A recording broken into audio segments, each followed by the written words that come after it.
ఒక మనిషిగా ఎలా బ్రతకాలో ప్రబోధం చేసినటువంటి అవతారం. అంత గొప్ప మాసములు రెండిటిలో రెండు గొప్ప గొప్ప అవతారాలు వచ్చాయి.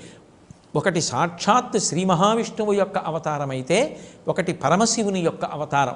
ఒకటి నరుడిగా వచ్చి లోకానికి నడవడి నేర్పితే, వేరొకటి గురువుగా వచ్చి లోకానికి ఎలా ప్రవర్తించాలో, ఈశ్వరుణ్ణి ఎలా చేరుకోవాలో మార్గాన్ని ఉపదేశం చేసింది.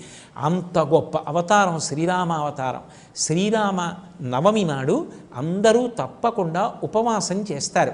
చేసి పొద్దున్నే రామచంద్రమూర్తిని ఆరాధన చేసి బాలకాండలోంచి శ్రీరామచంద్రమూర్తి యొక్క అవతారం ఆవిర్భవించినటువంటి ఘట్టాన్ని, ఆ సర్గని పారాయణ చేస్తారు. పారాయణ చేసి దేవాలయానికి వెళ్ళి రామచంద్రమూర్తిని సేవించి పరిపరి విధముల మార్చి ఇంద్రియములకు భగవంతుణ్ణి ఆలంబనంగా ఇచ్చి